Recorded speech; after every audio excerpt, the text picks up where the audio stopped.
예수께서 이르시되 내가 진실로 진실로 너에게 이르노니 모세가 너에게 하늘로부터 떡을 주는 것이 아니라 내 아버지께서 너희에게 하늘로부터 참떡을 주시나니 하나님의 떡은 하늘에서 내려 세상에 생명을 주는 것이니라.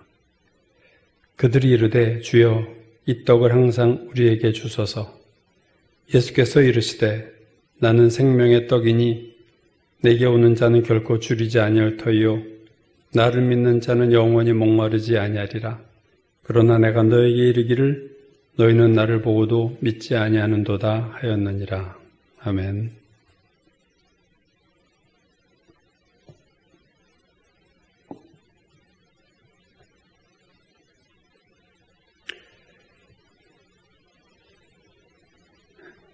요한복음의 특징 중 하나가 요한복음에는 긴 예수님의 말씀이 나오고 예수님과 사람들과의 대화가 많이 나오는 것이라고 했습니다. 지난주에는 한 우물가에서 예수님과 사마리아 여인의 대화에 대한 말씀을 나눴습니다. 오늘은 예수님과 유대인들과의 대화에 대한 말씀을 나누려고 합니다. 예수님과 유대인들과의 대화는 오늘 그 6장에 한 40절 이상 길게 나오는 분량으로 되어 있습니다. 제가 알기로 예수께서 하신 대화 중에서 아마 가장 긴 대화가 아닐까, 유대인들과의 대화가. 그래서 오늘 예수님과 유대인 간의 그 주고받는 대화를 통해서 오늘 우리가 얻어야 될 교훈이 뭔가를 생각해 보려고 합니다. 오늘 먼저 예수님과 대화를 나눈 이 사람들이 누군가 하는 것을 보려면 조금 앞으로 가서 우리가 6장 1절부터 사실은 봐야 됩니다. 6장 1절 보시면 그 후에 예수께서 디베레 갈릴리 바다 건너편으로 가심에 큰 무리가 따르니 이는 병자들에게 행하시는 표적을 보았음이러라. 예수님을 따라오는 큰 무리가 있었는데 그들이 따르는 이유는 병자들에게 행하는 표적을 봤다. 그래서 오늘 이 큰 무리 중에 일부가 오늘 예수님과 대화하는 사람들인 거죠. 자, 그래서 이제 예수님을 쫓아왔는데 병이 낫는 것들을 보고 예수님을 쫓아왔는데 6장 4절에 보시면 제자 빌립에게 예수께서 하신 말씀이에요. 예수께서 눈을 들어 큰 무리가 자기에게로 오는 것을 보시고 빌립에게 이르시되 우리가 어디서 떡을 싸서 이 사람들을 먹이겠느냐 하시니, 자, 큰 무리, 그 병자들에게 행하는 표적을 보고 쫓아왔던 큰 무리가 오는 것을 보시고 이제 이들을 어떻게 먹일까 하고 빌립에게 질문하는 건데요. 이 큰 무리들이 바로 오병이어의 기적을 체험한 주역들이 됩니다. 그래서 와가지고 이들이 정말 기적으로 오병이어의 축복을 받죠. 13절, 14절 보시면 이에 거두니 보리떡 5개로 먹고 남은 조각이 12바구니에 찼더라. 그 사람들이 예수께서 행하신 이 표적을 보고 말하되, 이 표적은 오병이어의 표적이죠. 이는 참으로 세상에 오실 그 선지자라더라. 오늘 이 무리들은요, 병자들을 고치는 표적도 보았고 오병이어의 표적도 경험했어요. 근데 오병이어의 표적을 체험한 이들의 반응은 예수님의 기대와 달랐어요. 15절 보시면요. 그러므로 예수께서 그들이 와서 자기를 억지로 붙들어 임금 삼으려는 줄 아시고 다시 혼자 산으로 떠나가시니라. 즉, 이 표적을 통해서 그들은 이분을 우리의 왕으로 세워서 로마로부터 우리가 독립하자. 어떤 그런 움직임과 그들의 언행이 있었던 거죠. 그래서 그건 예수님의 뜻이 아니었기 때문에 이들을 피해서 이제 산으로 가셨어요. 대개 이 정도 되면 이제 해산할 법도 안 돼. 이들이 포기를 하지 않습니다. 오늘 24절, 25절이요. 무리가 거기에 예수도 안 계시고 제자들도 없음을 보고 곧 배들을 타고 예수를 찾으러 가버나움으로 가서 가다 바다 건너편에서 만나 랍비여 언제 여기 오셨나이까 하니. 그러니까 이들의 예수님에 대한 열망이 대단한 거예요. 예수를 찾으러 배를 타고 갈릴리 바다를 건너서까지 예수님이 찾아온 겁니다. 근데 그 열심히 찾아온 이들에게 예수님이 이렇게 말씀하셨어요. 내가 진실로 진실로 너에게 이르노니 너희가 나를 찾는 것은 표적을 본 까닭이 아니요 떡을 먹고 배부른 까닭이다. 너희가 왜 이렇게 나를 찾아왔느냐? 내가 그 이유를 말해줄게. 그것은 너희가 표적을 본 것이 아니라, 즉 예수 그리스도 이분이 메시아구나 하는 표적을 보고 온 게 아니라 떡을 먹고 배불러서 왔다. 그러니까 떡을 먹고 오병이어의 그 기적을 가지고 배가 불렀어. 또 우리가 잘 알듯이 배는 금방 꺼지잖아요. 또 배가 고파요. 자, 또 그 빵 먹으러 가자. 그 떡 먹으러 가자. 거저 두셨는데 그래서 이렇게 쫓아온 거예요. 그래서 어떻게 보면은 그들의 가장 중심을 이렇게 찌른 말씀이죠. 그래서 이들이 예수님께 30절에서 이렇게 말해요. 그러면 우리가 보고 당신을 믿도록 행하시는 표적이 무엇입니까? 자, 앞에서 봤듯이 이들이 병 고치는 표적을 보고 예수님 앞에 나왔고, 나와서는 오병이어의 표적을 체험했어요. 두 번의 표적을 보고도 또 다른 표적을 보여달라. 오늘 본문 이거예요. 표적 더 보여주시오. 우리가 당신을 믿을 수 있는 표적을 더 내놓으라는 거예요. 그러면서 이렇게 얘기해요. 기록된 바 하늘에서 그들에게 떡을 주어 먹게 하였다함과 같이 우리 조상들은 광야에서 만나를 먹었나이다. 자, 출애굽 당시 우리 조상들이 하늘에서 내려오는 떡 만나를 먹었는데 그 수준의 표적을 보여달라. 만나 같은 표적을 보여달라. 그럼 우리가 당신을 믿겠다. 이런 얘기를 하는 거죠. 표적에 또 표적을 구하는 그들을 오늘 우리가 보고 있습니다. 그들에 대해서 그게 오늘 하시는 본문의 말씀이 지금 쭉 여태까지 이게 배경이죠. 그 배경에서 오늘 32절이 나오는 거예요. 32절, 내가 진실로 너에게 이르노니 모세가 너에게 하늘로부터 떡을 준 것이 아니라 내 아버지께서 너에게 하늘로부터 참떡을 주시나니 하나님의 떡은 하늘에서 내려 세상에 생명을 주는 것이니라. 그러니까 예수님의 대답은 이겁니다. 과거 출애굽 당시 그 만나는 모세가 준 게 아니라 하나님이 하늘로부터 주신 거야. 그러나 지금 하나님 아버지께서 하늘로부터 너에게 참떡, 진짜 떡을 주신다. 오늘 본문에서 하나님께서 하늘로부터 참떡을 주신다라는 시제가 현재 시제예요. 모세 얘기할 때는 과거 시제였는데 과거 그렇게 줬지. 근데 하나님이 지금 하늘로부터 떡을 주신다. 자, 지금 주신다는 말을 하니까 그들이 예수님께 바싹 다가가는 거죠. 34절. 그들이 이르되 주여 이 떡을 항상 우리에게 주소서.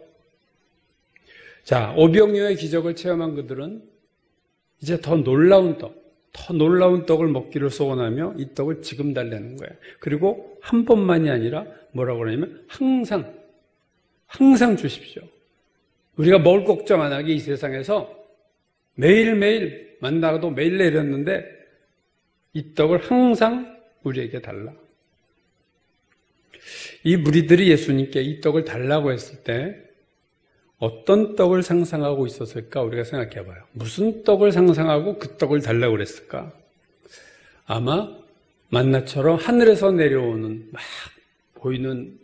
하늘에서 내려오는 것이 보이는 떡, 그리고 만나보다 더 맛있고 만나보다 더 큰 떡, 그런 떡을 상상하면서 항상 그런 떡을 우리에게 달라. 아마 그렇게 지금 그런 마음을 가지고 예수님께 얘기하지 않았을까 생각합니다. 거기에 대해서 참 예수님의 대답이 35절이죠. 예수께서 이르시되 나는 생명의 떡이니 내게 오는 자는 결코 줄이지 아니할 터이요 나를 믿는 자는 영원히 목마르지 아니하리라. 예수님 말씀이 이거죠. 그 하늘의 떡이 나야. 너희들이 나한테만 오면 절대로 굶지 않고 영원히 목마르지도 않을 거다. 자, 이 예수님의 대답을 유대인들이 어떻게 받아들였을까? 예수님의 다음 말씀에서 그들이 중심이 또 보이죠. 바로 다음 36절에서 예수님이 이렇게 말씀하셨어요. 그러나 내가 하늘의 참떡인데 나한테 오면 너희가 굶지 않고 잘 먹을 수 있는데 그러나 내가 너에게 이르기를 너희는 나를 보고도 믿지 아니하는도다 하였느니라. 근데 너희가 나를 안 믿잖아. 그 얘기예요. 내가 하늘의 떡인데 너희 그거 안 믿지. 예수님 말씀대로 예수께서 내가 참떡이다, 하늘로부터 내려온 생명의 떡이다 라는 말씀을 믿지 않았어요. 그게 41절에 나타나죠. 41절 보시면 자기가 하늘에서 내려온 떡이라 하심으로 유대인들이 예수에 대하여 수군거려 이르되, 자, 수군거렸다. 웅성웅성 수군거렸다. 그러자 예수님이 이렇게 얘기하세요. 너희는 서로 수군거리지 말라. 이 수군거린다는 것은 낮은 목소리로 그냥 자기들끼리 떠든다는 의미가 아니라 어떤 것에 대해서 반대하는 말을 하는 거예요.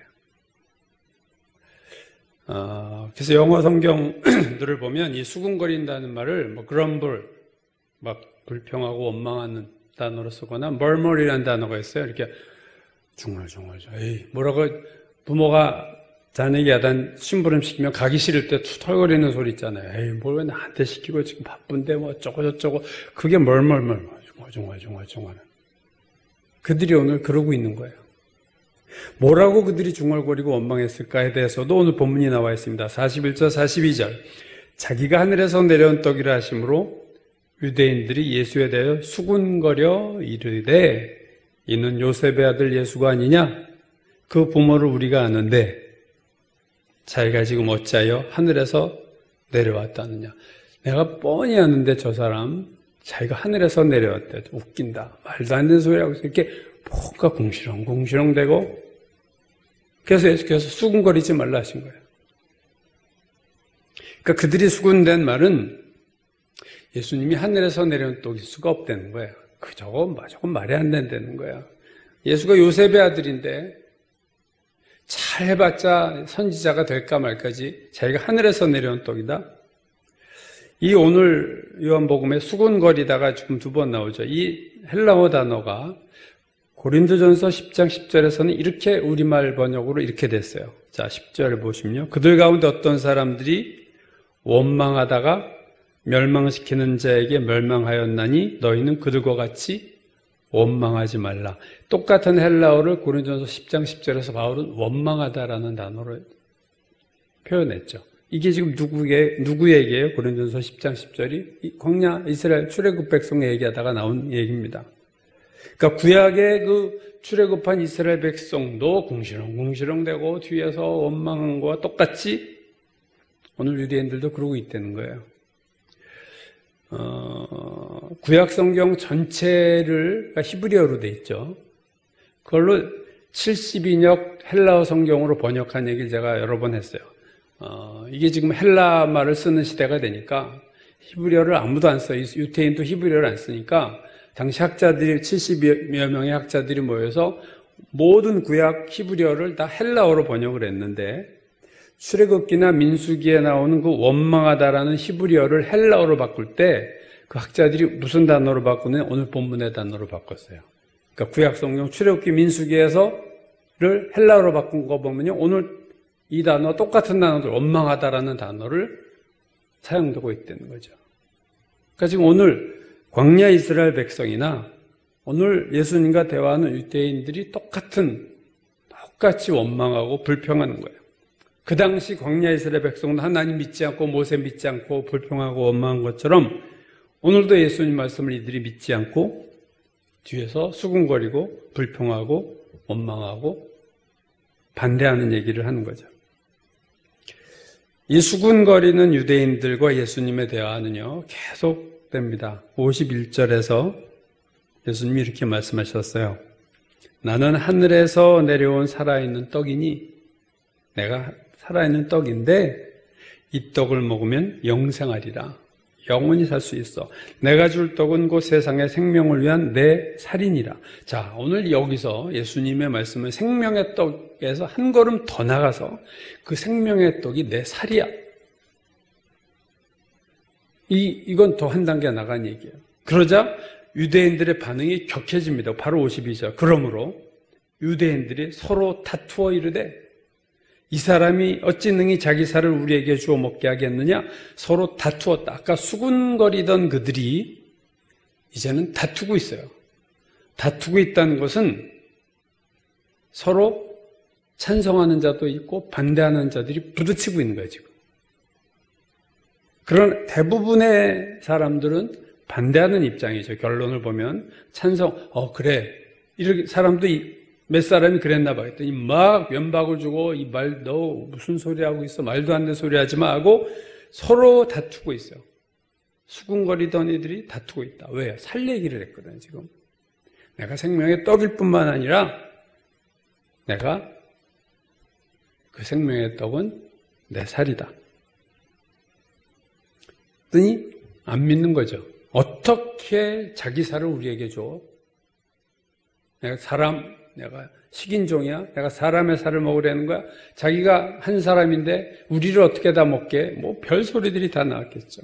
근데 예수님은요, 한 단계 더 나가세요. 53절.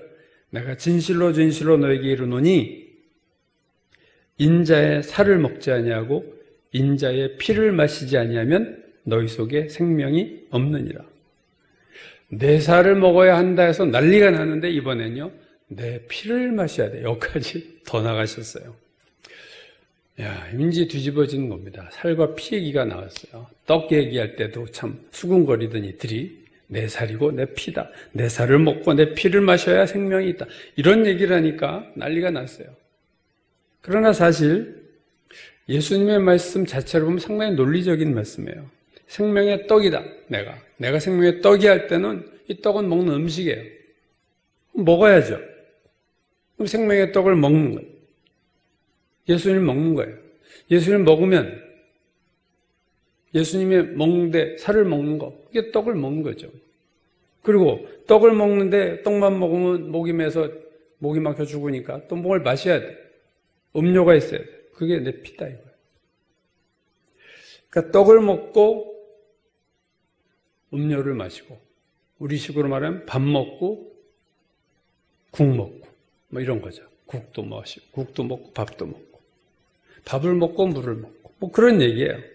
사실 밥 먹고 물 먹지 않으면 사람 다 죽잖아요. 그러니까 예수께서 내가 생명의 떡이다.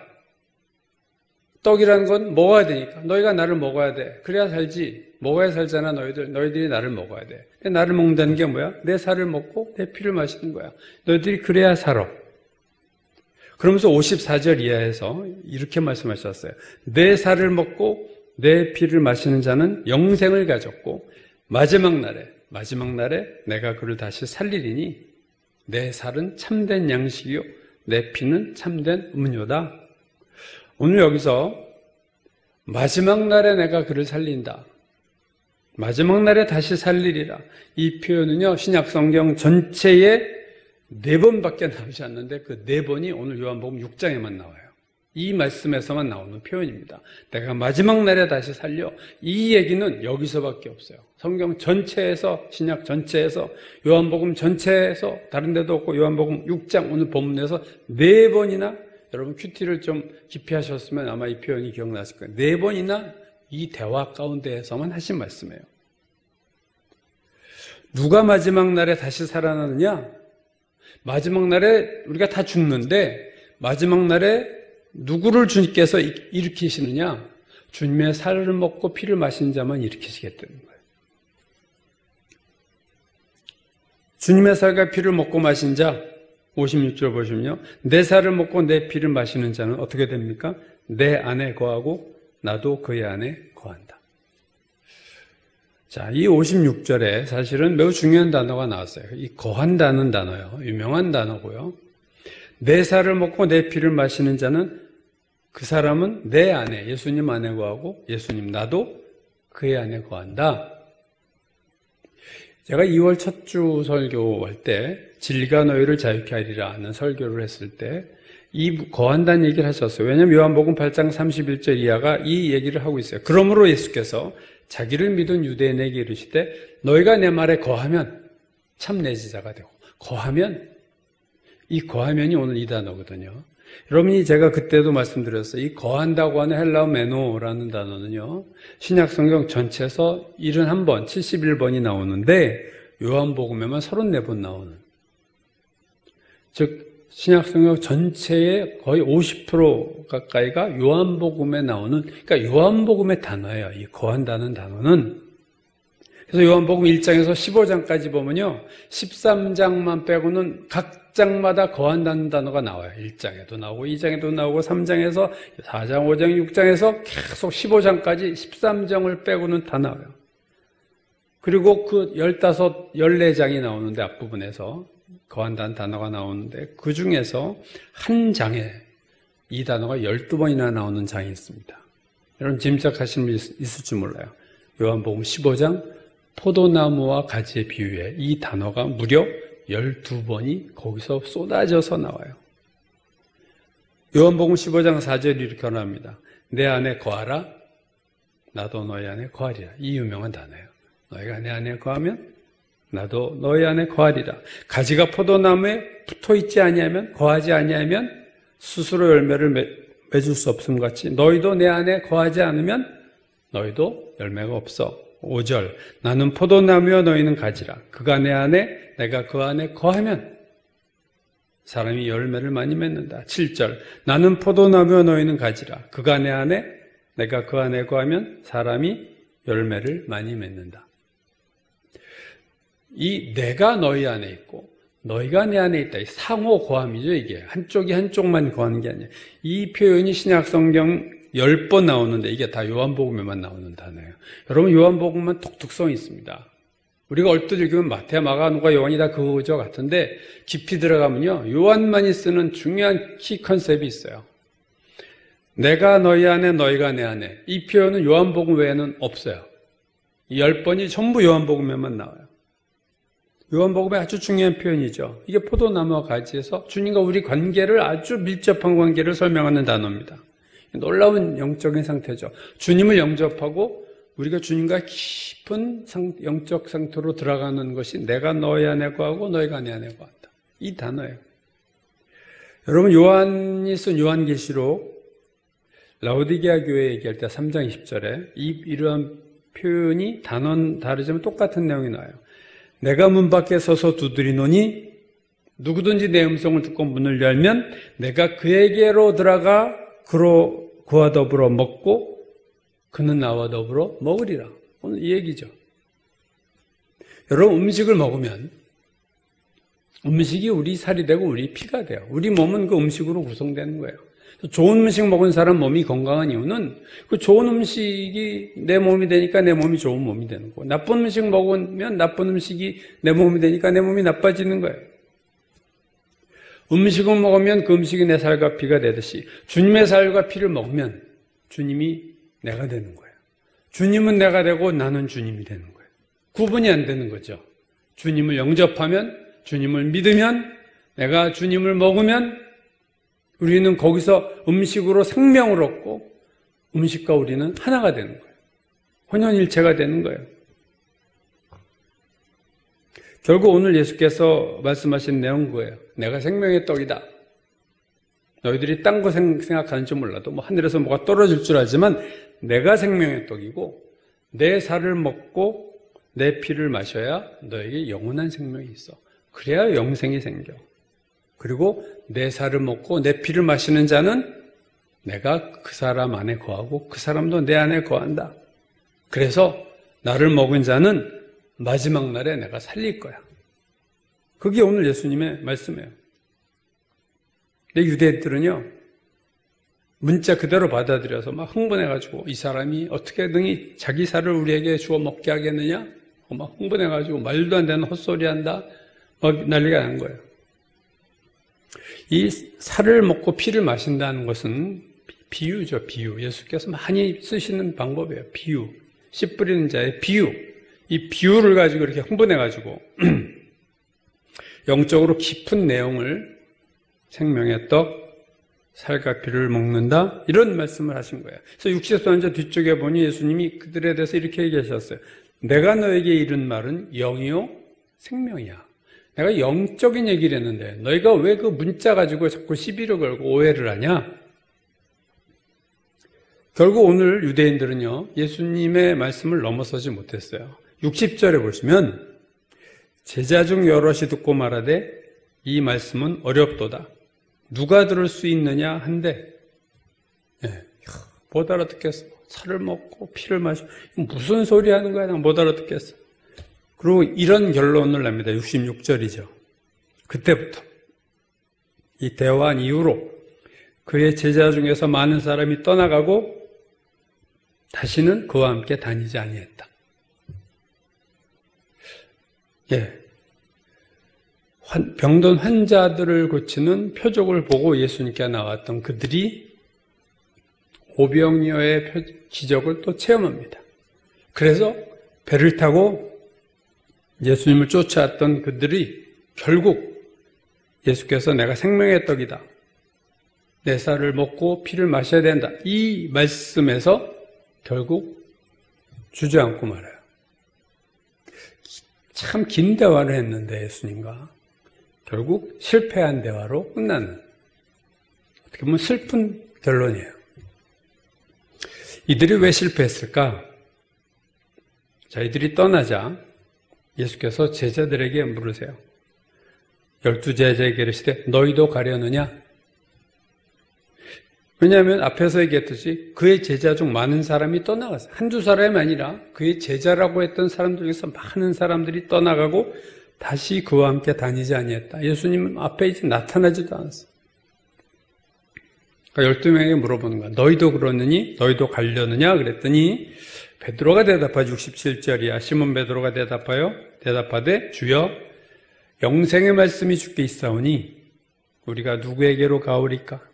우리는 주는 하나님의 거룩하신 자인 줄 믿고 알았사옵나이다.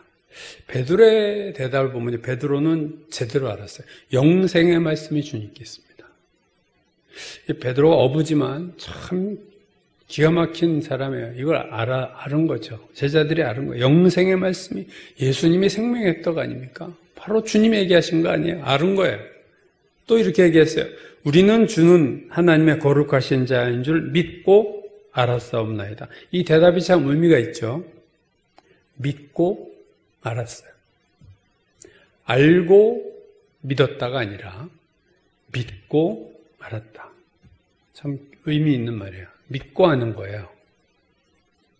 이 사람들은 살과 피가 논리적으로 이해가 안 돼서 안 믿은 거예요.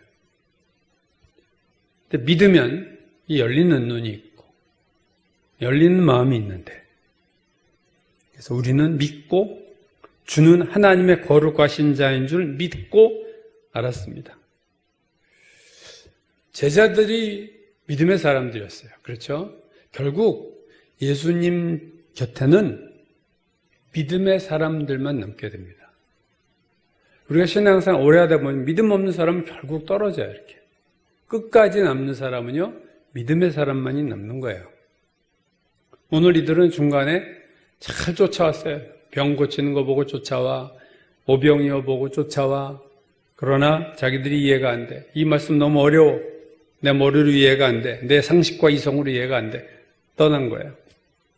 이들이 왜 실패했을까에 대해서 저는 두 가지 문제가 있다고 보는데, 첫 번째는요, 동기예요. 동기, 모티브. 왜 예수님을 그렇게 찾았는가? 왜 배를 타고 바다를 건너 예수님 찾았던 이유가 뭐냐? 그건 예수님이 이미 대답하셨어요. 너희가 표적을 본 것이 아니라 떡을 먹고 배부르기 때문에 나를 찾았다. 그러니까 또 배부르고 싶어서 나를 찾았구나. 너희가 한 번 배부른 것으로 만족하지 않고 또 배가 부르고 싶은 거예요. 그러니까 예수님은 관심이 없고 그가 누군가 보다, 그가 떡을 주니까 떡 보고 온 거예요. 떡 보고. 그러니까 예수님에게는 관심이 없고 내가 필요한 거, 해결자 예수. 그래서 온 거예요. 빵 문제, 떡 문제 해결하고 싶어서 온 거예요. 세상의 욕심. 우리가 예수를 믿어도 이렇게 믿을 경우가 많죠. 그리고 이렇게 믿는 사람들이 적지 않습니다. 그냥 예수님 누군가에 관심 없고, 하나님 이거 주세요. 이 문제 해결해 주세요. 저거 해 주세요. 문제가 해결됐어요. 그럼 또 와요. 또 해결받았어요. 더 열심히 새벽에도 나와 기도하고 막 하나님 찾아요. 근데 그 열심의 모티브가 뭐냐? 또 문제 해결하고 싶어서. 전에 문제도 해결해 주셨으니까 이 문제도 해결해 주실 거야. 그래, 문제가 터질 때마다 주님 앞에도 오는 거야. 왜? 해결자 예수. 예수가 누구인 상관없어. 그는 내 문제 해결하는 분, 그거 이상 관심이 없어요. 그렇게 예수를 믿는 게 오늘 이 유대인들의 모습과 동일한 겁니다. 오늘도 유대인과 같은 사람이 적지 않아요. 내 문제 해결하기 위해서. 오늘 나의 현실의 문제를 해결하기 위해서. 주님이 누군가에 관심이 없고 그냥 오늘 떡 먹고 배부릅니다. 한 번 응답받았어. 한 번 내 문제 해결됐어. 내 병을 고쳤고 내 어떤 사업의 문제를 도와주셨고 내 자녀들의 문제를 축복하셨어. 문제 터지면 또 주님 앞에 오지만 그 열심은 그 동기가 참 문제가 있다는 거죠. 그래서 중심이 잘못되고 동기가 잘못되었었고 또 하나는요. 믿음이 없었다. 아까 예수님 말씀하셨죠. 그러나 내가 너희에게 이르기를 너희는 나를 보고도 믿지 아니하는도다. 그러니까 결정적인 문제는요. 오늘 이들의 실패는요. 그들이 믿음이 없었던 거죠. 이는 요셉의 아들 예수가 아니냐? 그 부모를 우리가 아는데 자기가 지금 어째 하늘에서 내려왔다느냐? 요셉의 아들 예수를 몰랐으면 더 좋았을 뻔했는데 뻔히 내가 얼마나 자기가 잘 정확히 한다고 이 말할 때 얼마나 자기가 안다고 생각하고 얘기를 했겠어요. 우리가 있는 요셉의 아들 예수가 아니냐? 우리가 그의 부모를 아는데 우리가 다 아는데 이들이 수군거린 거예요. 원망한 거예요. 여러분 믿음 없음과 원망하는 것은 상관관계가 있어요. 믿음 없는 자들이 원망하고 원망하는 자들은 믿음이 없는 자들입니다. 이게 같이 가는 거예요. 원망과 믿음 없음은 같이 갑니다. 아까 고린도전서 10장 10절 광야 이스라엘 백성 얘기를 했죠. 어떤 사람들이 원망하다가 멸망시키는 자에게 멸망하였나니 너희는 그들과 같이 원망하지 말라. 이 원망은요 항상 불신과 연관되어 있습니다. 히브리서 3장 보면요 출애굽 이스라엘 백성을 또 이렇게 얘기하고 있어요. 그 말씀이 그들에게 유익하지 못한 것은 듣는 자가 믿음과 결부시키지 아니하니라. 이로보건대 그들이 광야 이스라엘 백성이 믿지 아니함으로 능히 들어가지 못했다. 가나안에 못 들어갔다. 왜요? 믿음이 없어서. 모든 것의 원인을 추적해 들어가면요. 그 중심에는 믿음 없음이 있고 그 중심에는 세상적인 욕구가 있어요. 오늘 이 그들의 마음속에 있었던 두 가지 믿음 없음이 드러났고 그들의 중심이 세상적인 것만에 관심이 있다는 그 두 가지 중심이 결국은 예수님과의 긴 대화 했음에도 그들이 결국 원망하고 다투고 그러다가 떠난 거예요. 결국 예수님을 떠났고 구원에서 멀어지고 말았습니다. 우리가 지난주에 사마리아 여인, 우물가의 수가 여인 얘기를 했어요. 수가 여인도 예수님과 대화를 했고 오늘 유대인들도 예수님과 대화를 했어요. 자, 우물가 여인과 오늘 본문의 유대인들 간에는 공통점이 있어요. 그것은 뭐냐면 열망이 있었다. 요한복음 4장 우리가 지난번에 본 데 보면요. 예수께서 이 물을 마시는 자마다 다시 목마르려니와 내가 주는 물을 마시는 자는 영원히 목마르지 아니하리라 했을 때 예수께서 뭐라고 대답했다고요? 주여 그런 물을 내게 주사. 그런 물을 내게 주십시오. 그런 물 저에게 좀 주세요. 그래서 제가 목마르지도 않고 여기 물길로 오지 않게 도와주옵소서. 이렇게 얘기했어요. 열망. 오늘 본문에서도 예수께서 내가 하늘로부터 내려온 하나님 참떡을 주신다. 그랬더니 뭐라 그랬어요? 주여 이 떡을 항상 우리에게 주소서. 여인이 물을 달라고 한 거나 유대인들이 떡을 달라고 한 거나 사실은 물이든 떡이든 같은 걸 구하고 있는 거예요. 그걸 정말 달라고 예수님께 달라고 하는 거예요. 간절한 소원과 열망이 우물가 여인도 있었고 오늘 유대인들도 있었어요.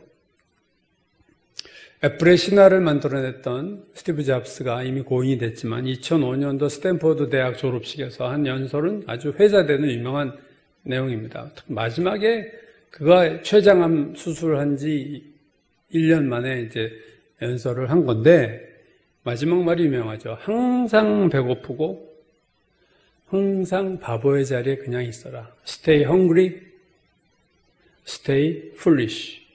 유명한 말을 했어요. Stay hungry, 배고픈 채로 있어.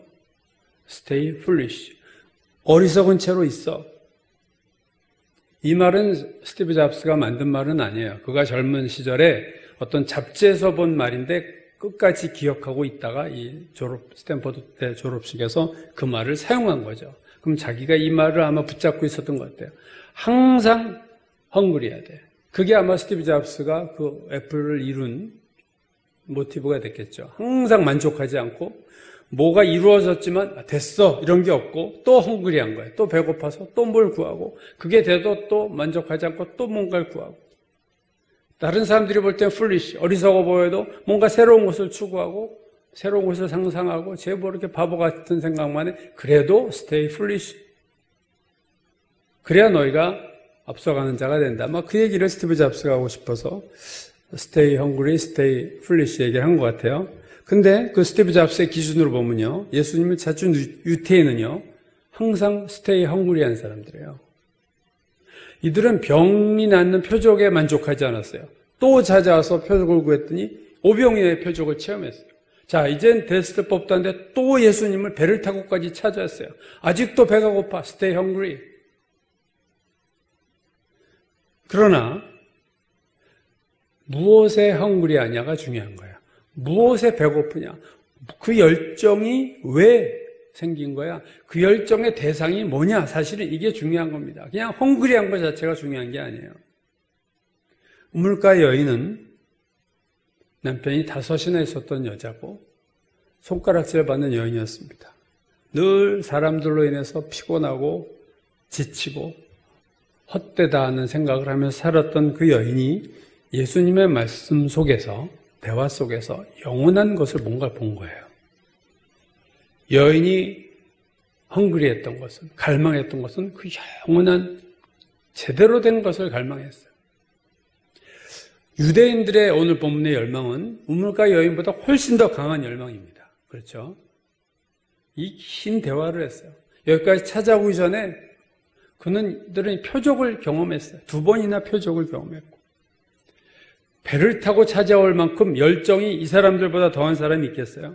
그러나 그 열정이 무엇에 대해서 헝그리했느냐, 무엇에 대해서 배고팠느냐, 세상에 대한 욕망이었습니다. 떡을 먹고 배부른 거. 그래서 한 번 배불렀는데 이걸로 난 만족 못해. 나 항상 이 떡을 주옵소서. 내가 매일매일 이 떡 먹고 살게 해주세요.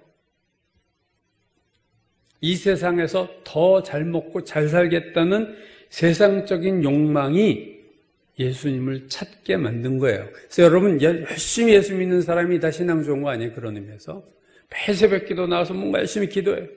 무슨 기도 하나가 중요한 거예요? 나 도대체 무슨 기도하냐? 제가 언젠가도 얘기했지만 새벽 기도 때 한 번도 빠지지 않는 한 60대 아저씨가 그렇게 열심히 이 자리에 그렇게 기도를 하세요. 야, 저 정말로 영적인 분이다. 어떻게 눈이 오나 비가 오나 요 앞에 아파트에 사시는 분인데 어느 날 그 사모님이 교회에 왔어요. 하소연을 하더라고요. 우리 남편이 주식에 중독이 돼가지고 우리 집까지 저당 잡히고 주식 차에 돈을 빼가지고 주식 투자했다는 거예요. 그러니까 지금 생각해보니까 그때 무슨 기도했을까? 주식. 하나님, 오늘도 새로운 삼성전자 주식을 샀는데 이 주식이 오르게 하옵소서. 그 기도 매일 주식 투자하니까 그냥 자기 재산까지 끌어다가니까 이게 얼마나 그 신앙이 좋다고 얘기할 수 있나요? 유대인들이 이 우물가 여인과 비교할 수 없는 열망이 있었어요. 예수님 찾아다니는 열성 팬이에요. 근데 왜 그렇게 예수님을 찾았는데? 라고 물으면 먹고 배불렀기 때문에 찾았고 더 배부르려고 찾는 거예요. 여러분 이 우물가 여인보다 유대인들이 훨씬 오래 얘기했어요. 길게 대화했어요. 예수님과. 우물가 여인은 표적 한 번 체험하지 못했지만 이들은 표적을 여러 번 체험했어요.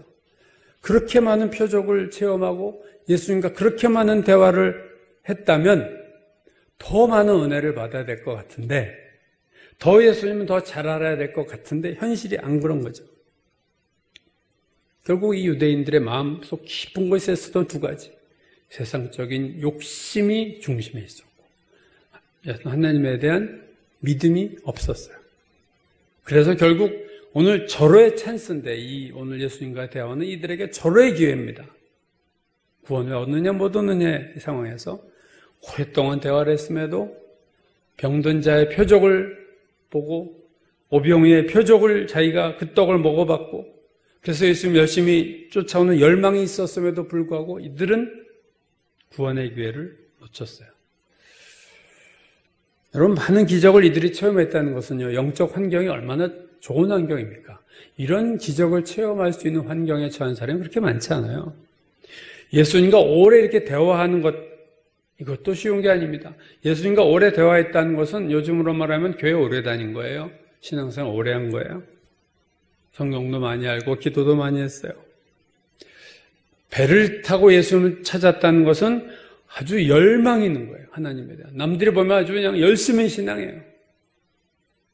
자, 영적인 환경 속에 있어요. 모태신앙이고 믿는 가정에서 태어났고 예수도 오래 믿었고 아주 열심히 교회를 다녀요. 근데 다 허당이야.